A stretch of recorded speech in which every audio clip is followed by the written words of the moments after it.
여러분 안녕하세요. 하나의 이야기로 느리게 읽는 구약 60번째 시간을 시작하겠습니다. 오늘은 시편 1편과 2편을 함께 읽고 생각해보는 시간을 가지려고 합니다. 두 길과 한 왕이라는 그런 제목으로 말씀을 생각해 보려고 하는데요. 시편 1, 2편은 시편 전체의 서문 역할을 하기 때문에 잘 이해해 둘 필요가 있는 그런 책이라고 볼 수가 있습니다. 오늘 사실 공부하면서 뭐 횟수에 대한 생각을 많이 하진 않았는데 어느덧 60회가 되었습니다. 60이라는 숫자를 마주하고 보니까 정말 열심히 달려왔구나 하는 생각이 들기도 하고요. 또 이제 27번 남았구나라는 생각도 들기도 해요. 또 열심히 따라와 주시는 여러분들 또 생각도 납니다. 27번의 남은 시간 함께 더 열심히 끝까지 잘 마무리할 수 있었으면 좋겠고요. 또 공부하는 기쁨도 놓치지 마시고 함께 계속 해주시면 너무 좋을 것 같습니다. 시편 150편의 전체 구조를 먼저 살펴볼 필요가 있을 것 같습니다. 시편은 전체 150편이 하나의 거대한 흐름을 가지고 편집이 되어 있는데요. 가장 큰 특징은 이스라엘의 전통이라 할 수 있는 모세 오경을 따라서 총 5권으로 구성이 되어 있다는 점입니다. 각 권의 끝은 하나님을 찬양하는 송영으로 마무리가 됩니다. 먼저 1권은 1편에서 41편까지인데요. 주로 다윗의 시로 구성이 되어 있고 개인적인 탄식 또 신뢰가 강조되고 있습니다. 2권은 고라 자손과 다윗의 시가 주를 이루고요. 이스라엘의 구원을 향한 기도가 여기 담겨 있습니다. 3권은 73편에서 89편까지 아삽의 시가 많이 나타나고 있고요. 국가적 재난 그리고 성전에 대한 묵상이 중심을 이루는 내용입니다. 그리고 4권은 90에서 106편인데요. 하나님의 통치와 왕권을 찬양하고 포로기 이후의 소망을 노래하는 그런 시편들이 여기 놓여 있습니다. 그리고 5권은 107편에서 150편까지 찬양과 감사가 절정에 달하는 부분이고 할렐루야 시편들이 대미를 장식하는 그런 마무리가 되겠습니다. 시편 150편 전체 구조를 짧게 살펴봤는데 모세 오경과 약간씩 닮아 있는 느낌도 있습니다. 이것이 직접적인 1대1 대응은 물론 아니지만 모세 오경의 의미와 각 권의 의미를 이렇게 비교해 보면 어느 정도 닮아 있는 부분이 느껴집니다. 1권 안에는 예를 들면 뭐 신뢰가 강조된다는 면이 그렇지 않습니까? 창세기에 주로 언약들이 많이 등장하기 때문에 이런 신뢰의 의미와 연결점이 있는 것처럼 보이고요. 그리고 2권에서는 이스라엘의 구원을 향한 기도가 담겨 있다 했는데 2권 출애굽기와의 어떤 연결점을 생각해 볼 수 있는 것 같습니다. 그리고 3권은 레위기와 연결점을 볼 수 있을 텐데 성전에 대한 묵상하고 연결해 볼 수 있는 부분이 아닐까 싶고요. 그리고 4권에 해당되는 것은 민수기겠죠. 민수기는 광야 이야기를 담고 있는데 여기 포로기 그리고 그 이후에 소망을 노래한다는 점에서 어느 정도 연결점을 볼 수가 있을 것 같습니다. 그리고 5권도 신명기에 해당되는 부분일 텐데 찬양과 감사가 주로 드러난다는 부분에서 가나안 입성을 앞둔 백성들의 마음하고도 연결해 볼 수 있는 연결점을 찾아볼 수 있을 것 같습니다. 물론 직접적인 1대1 대응이라고 보기는 어렵고요. 시편을 읽으시면서 어느 정도 참고를 해보셔도 좋을 내용인 것 같고요. 시편 각 권이 모세 오경의 흐름과 어느 정도 상응하고 있다는 거, 그 정도 생각을 하면서 시편을 읽으시는 것도 의미 있는 시편 읽기가 될 수 있을 것 같습니다. 예, 시편이 성문서의 대표격인 책이거든요. 성문서로서의 시편의 의미를 한번 짚어볼 필요가 있겠습니다. 보통 히브리 성경 분류 체계를 타나크라고 하거든요. 오경을 토라라고 하고 그리고 예언서를 느비임이라고 하고 그리고 성문서를 케투빔이라고 합니다. 그래서 이 세 가지를 묶어서 타나크라고 하거든요. 앞글자를 따가지고. 근데 시편은 그 성문서의 대표격이라고 할 수 있는 책인데 이 성문서로서 시편은 어떤 의미를 지니는지 몇 가지 한번 살펴보도록 하겠습니다. 탄식에서 찬양으로의 이동의 의미가 있습니다. 시편은 고통과 슬픔의 탄식에서 시작해서 기쁨과 영광의 찬양으로 나아가는 그런 흐름을 가집니다. 이 내용은 인간의 고통스러운 현실이 하나님의 통치 안에서 결국 찬양으로 승화될 것이다라는 점을 보여준다 볼 수 있고요. 이런 것들이 결국은 구속사적인 여정을 상징한다고 볼 수 있습니다. 그리고 두 번째 짚어볼 수 있는 의미는 인간의 말이 하나님의 말씀이 되었다는 점인데요. 율법과 예언서가 하나님이 인간에게 주신 말씀이라고 한다면 성문서인 이 시편은 인간이 하나님께 드린 기도와 노래라고 할 수 있거든요. 그런데 이 인간의 고백이 성경의 정경으로 포함이 되었다라는 사실, 이걸 어떻게 우리가 해석할 수 있을까요? 인간의 말이 하나님 말씀이 되다니, 이 부분은 하나님의 위대한 수용성을 보여준다라고도 볼 수 있는데, 왜냐하면 우리가 고통 중에 내뱉는 신음과 탄식까지도 하나님께서 하나님의 말씀으로 받아주셨다는 측면에서 그렇습니다. 그런데 저는 어떤 생각을 하게 되냐면, 그냥 하나님의 말씀이 개념에 머물지 않고 어떻게 사람들의 삶 속에서 그 의미를 바라는가에 대해서 읽을 수 있는 내용이 바로 시편, 성문서이기 때문에 인간의 글들이 하나님의 말씀이 된다는 것이 너무나 의미 있다는 생각을 해보게 돼요. 하나님의 말씀이 살아있고 생명력이 있다는 것이 이 성문서의 글들을 통해서 보여지게 되기 때문입니다. 그러니 이 성문서가 성경 전체의 말씀을 생동감 있게 하고 또 의미 있게 한다, 이런 측면도 분명히 생각해 볼 필요가 있을 것 같습니다. 하나님께서 인간의 목소리를 들어주시고 받아주시는 그 수용성과 더불어 하나님의 말씀이 죽은 말씀이 아니고 살아있는 말씀임을 보여주는 그 증거로서의 의미도 있다, 이렇게 말씀드릴 수 있을 것 같아요. 그리고 세 번째 의미는 이중 서문으로서의 의미입니다. 지혜와 왕권. 오늘 우리가 읽을 1편과 2편에 대한 얘기인데요. 시편 1편과 2편은 시편 전체의 이중 서문 역할을 합니다. 1편은 말씀을 묵상하는 지혜자의 삶을 제시하고요. 또 2편은 하나님이 세우신 메시아 왕의 통치를 선포하고 있습니다. 이 시편 1, 2편이 전체 서문이라고 본다면 결국 시편은 말씀을 묵상하면서, 그러니까 지혜를 묵상하면서 왕, 메시아의 통치를 기다리는 사람들의 기도문이라고 그렇게 말할 수 있을 겁니다. 그리고 네 번째, 마지막으로 하나 더 짚어본다면 예배와 일상의 통합이라는 의미를 찾아볼 수 있을 것 같습니다. 성문서로서의 시편은 성전 예배에서 불렸던 찬양이기도 하지만 개인이 일상에서 겪는 그 희로애락을 신앙으로 승화시킨 기록이라고 말씀드릴 수 있죠. 신앙이 종교적인 의식에만 머물지 않고 또 삶의 모든 순간이 하나님과 대면하는 지혜 현장이라는 것을 일깨워주는 의미가 있습니다. 이것은 인간의 말이 하나님의 말씀이 된 책이라는 의미, 두 번째 짚어본 의미와도 연결점이 있죠. 이렇게 성문서로서 시편의 의미를 함께 짚어보았습니다. 인간의 목소리를 들을 수 있는 하나님의 말씀, 하나님의 말씀이 살아있고 생명력이 있다는 그 의미, 그리고 우리 믿음의 선배들은 어떻게 이 말씀을 일상 속에서 살아냈는지를 발견할 수 있는 그런 책이라고 볼 수 있거든요. 이 말씀의 세계로 함께 이제 들어가 보도록 하겠습니다. 나침반과 지도의 모습을 보고 계시는데요. 시편 1, 2편이 정말 좋은 나침반과 정확한 지도다, 이런 생각을 해봤습니다. 세상의 지식과 경험은 고장난 나침반 혹은 불충분한 약도일 수도 있다는 생각을 해봤어요. 세상에는 정말 잡다한 지식이 많지 않습니까? 저마다의 경험담, 저마다의 철학이 넘쳐납니다. 유튜브를 틀면 저마다의 지혜 자랑, 지식 자랑, 그리고 경험담들인 것 같거든요. 그런데 그것이 정말 제대로 된 것일까 하는 생각을 때마다 하게 됩니다. 인생을 제대로 잘 살아가기 위해서는 정말 좋은 나침반과 좋은 지도가 필요하겠죠. 시편 1편과 2편이 바로 그 나침반과 지도의 역할을 한다고 믿습니다. 시편 150편의 서문 역할을 하면서 전체를 아우르고 있는 이 의미심장한 시편을 함께 읽으면서 우리 삶의 방향을 바로 잡아보는 그런 시간이 되면 너무 좋을 것 같습니다.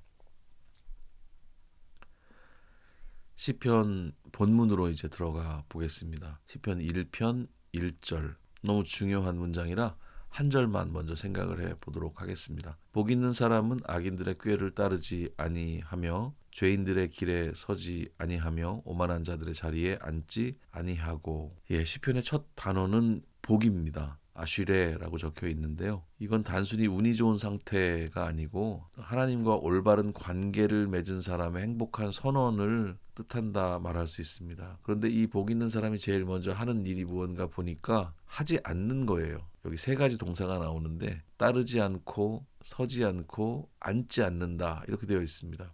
악인의 생각에 동조하다가 그 길에 머물거나 결국 그 자리에 완전히 뿌리 내리는 그 점진적인 타락의 과정을 단호하게 끊어내는 모습입니다. 우리가 사사기를 통해서 이 점진적인 타락의 위험을 많이 느꼈었죠. 그리고 세상의 가치관이 우리에게 끊임없이 손을 내밀 때 그 유혹의 걸음을 멈추는 것이 바로 복의 시작이라고 이야기를 하고 있습니다. 우리를 채워주고 우리에게 만족감을 주는 어떤 것으로서의 복의 개념이라기보다는 무언가 하지 않는 것으로서의 복의 개념을 읽게 되었는데 정말 진정한 복이란 무엇일까? 이 성경이 말하는 복, 또 하나님 나라의 복이란 무엇일까에 대해서 우리를 성찰로 이끄는 첫 문장이 아닐 수 없다는 생각을 해봅니다. 2절과 3절입니다. 오직 여호와의 율법을 즐거워하여 그의 율법을 주야로 묵상하는도다. 그는 시냇가에 심은 나무가 철을 따라 열매를 맺으며 그 잎사귀가 마르지 아니함 같으니 그가 하는 모든 일이 다 형통하리로다. 복 있는 사람은 세 가지를 거절한다 이런 표현을 읽었습니다. 그 거절한 자리는 비워두면 안 되겠죠. 거기 의미 있는 것들이 채워져야 하겠는데 그것이 바로 율법의 존재의 의미라고 이해할 수 있게 하는 그런 본문입니다. 여기 묵상하다라는 표현이 굉장히 중요한데 하가라는 단어가 쓰여 있거든요. 이 단어는 사자가 먹이를 앞에 두고 침을 흘리고 있는 그런 느낌, 또 비둘기가 구구구구 낮은 소리로 읊조리는 뭐 그런 것들을 포함한다고 합니다. 그런 의미를 포함한다고 해요. 그러니까 그 말씀을 계속 읊조리면서 아니면 그 마음으로 계속 되새기면서 어떻게든지 이 전부를 내 것으로 취하고 싶은 그런 마음이라고 볼 수 있을 것 같아요. 그렇게 말씀의 시냇가에 심겨진 나무는 가뭄이 와도 마르지 않는다 이렇게 표현하고 있습니다. 그러니까 정말 진심으로 그 말씀을 사모하고 내 것으로 삼는 사람들이 가지게 되는 그 어떤 강력한 에너지와 그 생명력을 떠올려 볼 수 있을 것 같아요. 그리고 여기 열매라는 표현이 나오는데 열매는 사실 스스로를 위한 게 아니고 결국은 누군가를 위한 거잖아요. 남을 위한 거잖아요. 그러니까 우리의 형통, 여기 형통이라는 단어를 이해할 때 단순하게 내가 잘 되는 것이 아니고 내가 뽐내기 위한 무언가를 성취하고 이뤄내는 것, 거기에 있는 것이 아니고 결국은 이 하나님의 생명력을 주변으로 흘려보내고 누군가에게 유익을 주는 데 있다는 것을 생각할 필요가 있습니다. 여기서의 형통조차 내가 잘 되는 것의 이미지를 갖는다는 것은 복 있는 사람의 모습은 아닐 거라고 생각이 들고요. 아브라함을 축복하시면서 복이 될지라라고 말씀하신 것과도 연결되는 내용이라고 볼 수가 있습니다. 복이 된다는 것은 대상이 있는 것이고 누군가에게 내 삶이 열매로서의 의미를 갖는다는 거잖아요. 그런 의미에서 형통과 복의 의미를 같이 생각해 볼 필요가 있겠습니다. 4절에서 6절 말씀입니다. 악인들은 그렇지 아니함이여 오직 바람에 나는 겨와 같도다. 그러므로 악인들은 심판을 견디지 못하며 죄인들이 의인들의 모임에 들지 못하리로다. 무릇 의인들의 길은 여호와께서 인정하시나 악인들의 길은 망하리로다. 네, 악인의 운명이 대조되고 있는데요.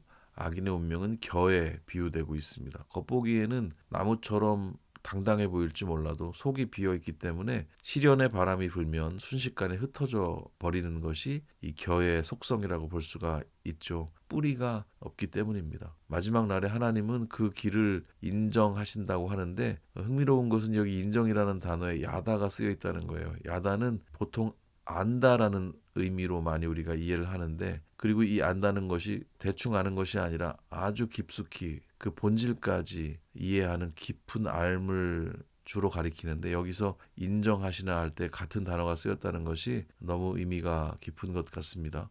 사랑으로 깊이 관계하면서 돌보신다는 의미라고 이해해 본다면 의인들의 길을 여호와께서 얼마나 의미 있게 여기시는지를 알 수 있는 내용입니다. 의인의 길은 생명으로 이어지지만 하나님 없는 악인의 길은 결국 허무로 끝날 수밖에 없다는 그 준엄한 경고를 우리는 마음에 새겨야 할 것 같고요. 그리고 나무 또 열매, 바람에 나는 겨 이런 비유들 안에는 에덴의 이미지도 있음을 기억하면 좋겠습니다. 에덴의 생명나무의 이미지를 함께 떠올리면서 결국 우리들을 첫 창조의 아름다움으로 회복해 하시고자 하는 그 하나님의 마음을 여기서 읽어낼 수 있으면 참 좋겠습니다. 이제 시편 2편으로 넘어갑니다. 1절에서 3절 말씀 읽겠습니다. 어찌하여 이방 나라들이 분노하며 민족들이 헛된 일을 꾸미는가? 세상의 군왕들이 나서며 관원들이 서로 꾀하여 여호와와 그의 기름 부음 받은 자를 대적하며 우리가 그들의 맨 것을 끊고 그의 결박을 벗어버리자 하는도다. 시편 2편으로 넘어왔습니다. 이제 시선이 개인에서 온 세상으로 확장이 되고 있어요. 세상 나라들이 하나님과 그분의 기름 부음 받은 자, 보통 메시아, 마시아흐라고 하는데요. 이 기름 부음 받은 자를 대적하려고 소동을 일으킨다고 합니다. 그 사람들은 하나님의 통치자를 자기들을 억압하는 결박으로 여기고 거기서 벗어나려고 하는 모습을 보이죠. 인간이 스스로 주인이 돼서 하나님 없는 평화를 구축하려는 그 시도는 사실 헛된 일일 뿐이다. 이렇게 얘기하고 있습니다. 여기 꾸미는가라는 표현이 나옵니다. 1절에 헛된 일을 꾸미는가. 여기 이 꾸미는가도 놀랍게 우리 1절에서 본 묵상한다라고 하는 그 하가가 쓰여 있습니다. 그러니까 같은 하가인데 헛된 일에 대해서 그렇게 묵상하고 그것을 꾸며내는 그 마음을 가진 자와 그리고 하나님의 말씀을 사랑해서 하나님의 말씀을 묵상하고 하나님의 말씀을 어떻게든지 삶의 에너지로 가지고자 하는 사람의 그 대조를 보고 있는 것이고 그것이 의인과 악인의 그 차이로 드러난다고 하는 점이죠. 그 부분들을 우리가 좀 생각해 보면 좋을 것 같습니다. 2편 4절에서 6절입니다. 하늘에 계신 이가 웃으시며 주께서 그들을 비웃으시리로다. 그때 분을 바라며 진노하사 그들을 놀라게 하여 이르시기를 내가 나의 왕을 내 거룩한 산 시온에 세웠다 하시리로다. 세상의 기세등등한 음모를 보시는 그 하나님의 반응은 의외로 비웃음이에요. 피조물의 반역이 창조주 앞에서 얼마나 가당치 않은지 보여주는 표현이라고 볼 수 있습니다. 하나님은 당황하지 않으시고 이미 나의 왕을 세우셨다고 선포하고 계십니다. 시온산에 세워진 이 왕은 세상의 힘과 논리로 통치하는 왕이 아니에요. 우리가 흔히 아는 제국적 왕의 모습이 아니라는 겁니다. 이 선포는 하나님의 공의와 사랑을 대행하는 대리 통치자이면서 장차 오실 메시아 왕을 가리키는 너무나 영광스러운 선언이라고 말할 수가 있습니다. 이제 7절에서 9절 말씀입니다. 내가 여호와의 명령을 전하노라. 여호와께서 내게 이르시되 너는 내 아들이라. 오늘 내가 너를 낳았도다. 내게 구하라. 내가 이방 나라를 내 유업으로 주리니 네 소유가 땅 끝까지 이르리로다. 네가 철장으로 그들을 깨뜨리며 질그릇같이 부수리라 하시도다. 이제 세워진 왕이 직접 하나님의 명령을 선포합니다. 너는 내 아들이라. 이 말씀은 왕의 즉위식에서 쓰이던 공식적인 그 입양 문구라고 합니다. 이것이 신약에 오면 예수님이 세례 받으실 때 하늘에서 들렸던 목소리로 완성이 되는 것을 우리가 알고 있습니다. 하나님은 이 아들에게 온 세상을 기업으로 주시고 모든 대적을 질그릇처럼 부술 권세를 주셨어요. 강력한 철장의 권세는 이 단순한 파괴가 아니고 무질서한 세상을 바로잡고 하나님의 통치를 확립하는 이 절대적인 주권을 의미한다고 말할 수 있습니다.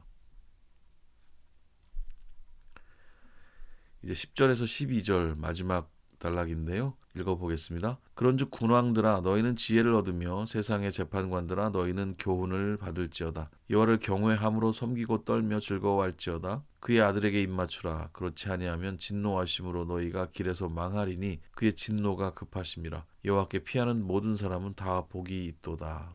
마지막으로 세상의 통치자들을 향한 엄중한 권고가 여기 이어지고 있습니다. 입맞추라는 것은 항복과 충성의 표시라고 이해하시면 되고요. 하나님을 두려워하는 경외 안에서 진정한 즐거움을 찾으라는 역설적인 명령이라고 말할 수 있습니다. 시편 2편의 끝은 다시 복으로 끝나죠. 1편의 말씀이 사랑하는 개인의 복을 말했다면 2편은 하나님의 왕권에 순복하고 그분께 피하는 자의 복을 말하고 있어요. 결국 시편은 우리가 하나님의 통치를 기쁨으로 받아들이고 그분 안에 거할 때 진정한 생명의 길이 열린다고 하는 사실을 우리에게 가르쳐 주고 있습니다. 예, 시편 1편과 2편 두 편을 읽었는데 이 본문 내용은 사실 시이기 때문에 상대적으로 짧죠. 그러나 이 여우는 굉장히 길다는 생각을 해보게 됩니다.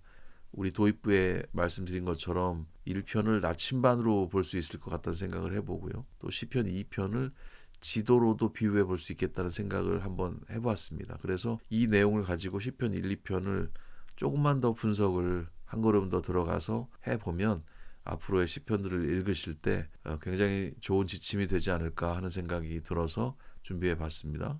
1편과 2편의 내용을 조금 더 살펴보도록 하겠습니다. 이렇게 정리해 보면 좋을 것 같은데요. 시편 1편을 내면의 방향을 잡는 나침반으로 생각해 보는 겁니다. 굉장히 의미가 있습니다. 나침반은 보이지 않는 자기장을 따라서 올바른 방향을 가리키잖아요. 그리고 이 방향은 사실은 인간이 만든 것이 아니라 하나님이 만든 자성에 따라서 움직인다고 하는 것이 또 굉장한 의미를 지니고 있다고 생각할 수 있습니다. 첫 번째 방향의 설정을 생각해 볼 수 있어요. 시편 1편은 악인의 꾀가 아니라 여호와의 율법이라고 하는 북극성을 향해서 우리가 마음의 바늘을 고정시켜야 한다는 말씀을 하고 있는 겁니다. 그런 역할을 해주고 있기 때문에 이 방향의 설정이라는 의미를 가지고요. 또 하나는 지혜의 원리라는 측면에서 나침반에 비유해 볼 수 있다는 건데요. 나침반이 흔들림 없이 북쪽을 가리켜야 길을 잃지 않는 것처럼 시편 1편은 말씀을 묵상하면서 내면의 중심을 잡는 그 지혜의 원리를 제공한다고 볼 수 있을 것 같고, 또 하나는 개인의 차원, 개인적 차원에서 이 나침반으로 비유해 볼 수 있을 텐데, 왜냐하면 나침반은 개인이 손에 들고 확인하는 도구잖아요. 이것처럼 1편은 한 개인이 일상에서 내리는 어떤 선택, 그리고 거기에 따른 복의 길을 강조하고 있기 때문에 이렇게 세 가지 정도의 의미를 새겨보면서 시편 1편을 내면의 방향을 잡는 나침반으로 이해해 보는 것이 의미 있을 것 같습니다. 그리고 두 번째, 시편 2편을 시대의 지형을 보여주는 지도라고 이해하는 것도 너무 의미가 있을 것 같습니다. 이것은 1편의 의미하고 연동해서 생각해 볼 수 있기 때문인데요. 지도는 내가 서 있는 곳의 주변 환경과 목적지 그리고 전체적인 구도를 보여주잖아요. 첫 번째는 우주적 지형입니다. 시편 2편은 단순히 개인의 수양을 넘어서 열방이 소동하고 군왕들이 대적하는 험난한 그 세상의 지형을 보여주고 있잖아요. 그런 면에서 의미가 있고요. 그리고 목적지의 확인이라는 점에서 이 지도하고 연결성을 생각해 볼 수 있습니다. 지도는 결국 우리가 어디로 가고 있는지, 또 누가 이 땅의 주인인지를 확인시켜 주잖아요. 하나님이 시온에 세우신 왕, 즉 메시아의 통치라는 그런 종착지를 명확히 보여주고 있기 때문에 이런 의미로도 시편 2편을 지도라고 볼 수 있을 것 같고, 또 마지막으로 공동체적이고 역사적인 차원에서 생각해 볼 수 있는데, 지도라고 하는 것은 나라와 나라 사이의 경계를 보여주잖아요. 시편 2편은 개인이 처한 역사적인 맥락도 볼 수 있고, 또 하나님의 구속사적 통치라는 그 맥락도 볼 수 있기 때문에 이 거대한 지도를 펼쳐놓고 우리가 보는 그런 상황이라고 생각해 볼 수 있거든요. 그래서 이런 세 가지 정도의 의미를 가지고 마찬가지로 시편 2편을 시대 지형을 보여주는 지도라고 볼 수 있겠다라는 겁니다. 같은 맥락에서 시편 1, 2편의 상호 보완적 의미를 이제 짚어보면 좋겠는데요. 이 두 비유가 이렇게 결합이 될 수 있는 이유는 나침반만으로는 지형을 알 수 없고 또 지도만으로는 현재 내 방향을 잡기 어렵잖아요. 이 두 가지가 상호 보완적 의미를 지니기 때문에 그런 면에서 같이 생각해 봤으면 하는 건데요. 첫 번째는 지혜와 왕권의 결합입니다. 1편과 2편의 내용이잖아요. 시편 1편이 가리키는 방향을 따라가면은 결국 2편이 보여주는 하나님의 왕권과 마주하게 된다는 거죠. 그리고 복의 연결이라는 점에서 상호 보완의 의미가 있습니다. 1편의 시작인 복 있는 사람은 2편의 마지막인 여호와께 피하는 모든 사람은 다 복이 있도다와 연결이 됩니다. 그러니까 나침반이 가리키는 대로 걸어간 지혜자가 지도 끝에 있는 왕의 품에 안기는 형상이라고 볼 수 있을 것 같거든요. 그런 그림이 머릿속에 그려지지 않습니까? 이 복과 복의 연결이 또한 의미 있게 상호 보완적으로 작동한다고 볼 수 있을 것 같고요.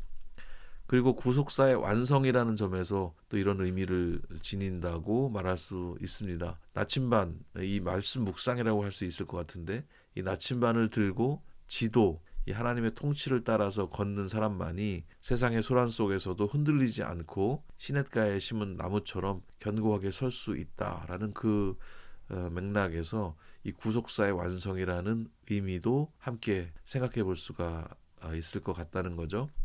그러니까 좀 요약적으로 정리를 해본다면 시편 1편이라는 나침반으로 매일의 마음을 다잡고 시편 2편이라는 지도로 역사의 주관자가 누구인지 확인하면서 걷는 것, 그것이 우리의 삶이고 우리의 일상이어야 한다. 이렇게 정리해 본다면 시편 1, 2편의 의미를 보다 의미 있게 읽을 수 있지 않을까 싶고요. 그리고 이 내용을 기준으로 해서 시편 150편을 함께 생각해 볼 수 있다는 점에서도 이런 이해가 너무 의미 있다고 생각이 됩니다. 예, 이제 퀴즈를 통해서 오늘 본문 내용을 확인해 보는 시간 갖도록 하겠습니다. 1번 문제입니다. 시편 1편 2절에 묵상하다, 하가라는 단어가 가진 원어적 의미와 가장 거리가 먼 것은 무엇입니까? 1번 사자가 먹이 앞에서 으르렁거리는 소리, 2번 비둘기가 구구거리며 소리를 내는 행위, 3번 눈으로만 조용히 텍스트를 읽는 현대적 독서법, 4번 낮은 소리로 끊임없이 읊조리는 행위. 예, 정답은 바로 3번이 되겠죠. 으르렁거리고 구구거리고 읊조리는 그 모든 것이 묵상의 의미와 연결이 됩니다. 그러니까 너무 사모하고 너무 좋아서 이것을 내 것으로 체득하려고 하는, 가지고 싶어하는 이런 마음의 상태를 가리킨다고 볼 수가 있는데요. 이 하가라는 단어가 2편에도 나타난다는 것도 주의해서 볼 필요가 있습니다. 거기 보면 헛된 일을 꾸민다 할 때 그 꾸민다가 하가라고 표현되어 있다는 것도 같은 강도에서 얼마나 큰 대조를 보이는가, 악인과 의인이 구분되는 그 기점이 어디인가, 이런 것도 그 하가라는 단어를 통해서도 생각해 볼 수가 있을 것 같아요. 두 번째 문제입니다. 시편 2편에서 하나님께서 세상 군왕들의 대적을 보시고 비웃으시는 신학적 이유로 가장 적절한 것은 무엇입니까? 1번 인간의 고통을 즐기시는 분이기 때문에, 2번 세상의 권력이 하나님의 주권 앞에서 아무런 실효성이 없음을 드러내기 위해, 3번 하나님은 세상의 정치적 상황에 전혀 관심이 없으시기 때문에, 4번 세상 왕들이 바치는 재물이 마음에 들지 않아서. 정답은 2번입니다. 세상의 권력이 하나님의 주권 앞에서 아무런 실효성이 없음을 드러내기 위해서. 하나님과 세상 군왕들을 같은 맥락으로 생각한다는 것 자체가 말이 안 되죠. 우리는 세상 군왕들의 겉모습에 압도되기 일쑤지만 그 세상 군왕들을 보고 비웃으시는 그 하나님의 형언할 수 없는 크심에 대해서 생각해야 될 필요가 있는 것이죠. 3번 문제입니다. 시편 1편과 2편을 관통하는 공통적인 핵심 주제와 결론은 무엇입니까? 1번 고난을 통해 얻는 경제적인 축복, 2번 인간의 노력으로 도달하는 도덕적 완성, 3번 하나님의 통치 아래 거하고 그분께 피하는 자의 복된 상태, 4번 이방 민족을 무력으로 정복하는 민족주의적 승리. 결론은 3번이겠죠. 1편과 2편을 아우르는 내용이 여기 담겨 있습니다. 시편 1편과 2편이 많이 알려진 시편이지만 더 깊이 생각하고 묵상해야 될 본문이라고 생각하고요. 또 우리 삶의 자리에서도 계속 메아리 칠 수 있도록 우리의 마음에 담아 두어야 할 그런 말씀이라고 생각합니다. 생각과 정리를 통해서 오늘 본문의 의미를 우리 일상으로 가져와 보는 시간이죠. 오늘 3가지 질문을 한번 만들어 봤는데요. 이 질문을 통해서 한번 적용점들을 확인해 보고 또 다짐해 보는 그런 시간을 가져와 보면 좋겠습니다. 첫 번째, 우리 삶의 거절과 채움이 균형을 잘 잡고 있나요? 이렇게 질문을 만들어 봤는데요. 복 있는 사람의 첫 걸음은 세상의 꾀와 기를 거절하는 것이었죠. 3가지 동사가 여기 등장을 하는 것도 함께 읽었습니다. 하지만 단순히 하지 않는 것에 머물면 영적인 공허함이 찾아옵니다. 거절한 자리에 하나님의 말씀을 주야로 읊조리는 그 묵상의 기쁨이 거기 채워져야 됩니다. 우리 삶에서 끊어내야 할 악인의 자리는 어디인지 한번 살펴보고, 그리고 그 빈자리를 어떤 말씀의 시냇물로 채울 수 있을지 구체적으로 고민하고 또 실행해보고 궁리해보는 우리들의 움직임이 필요하다고 생각합니다. 두 번째 질문을 던져봅니다. 우리 인생에 보이지 않는 뿌리를 깊이 내리고 있습니까? 바람에 나는 겨, 그리고 시냇가에 심은 나무의 차이는 결국 뿌리의 유무와 위치에 있다고 생각이 드는데요. 겉으로 드러나는 잎사귀 혹은 뭐 열매 이런 것들에 일희일비하기보다 우리 영혼의 뿌리가 하나님의 신실한 약속에 닿아 있는지 확인할 필요가 있다는 그런 이야기입니다. 시련의 가뭄이 올 때 비로소 드러나는 게 우리 신앙의 실력이잖아요. 상황과 환경에 흔들리지 않는 그 견고한 평안을 위해서 오늘 우리가 읽는 한 절의 말씀이 우리 영혼에 깊이 심기기를 소망하는 마음입니다. 그렇게 우리 삶의 자리에 보이지 않는 뿌리를 말씀으로 깊이 내리시는 모든 분들이 되셨으면 좋겠습니다. 생각과 정리 세 번째 질문을 던져봅니다. 소란스러운 세상 속에서 하나님의 통치를 신뢰하면서 그분께 피하고 있나요? 라는 질문입니다. 시편 2편은 세상이 여전히 소란스럽고 하나님을 대적하는 듯 보여도 이미 하나님이 세우신 왕이 승리하셨다는 것을 선포합니다. 구속사적으로 보면 이 왕은 누구입니까? 십자가와 부활로 만유의 주가 되신 예수 그리스도이십니다.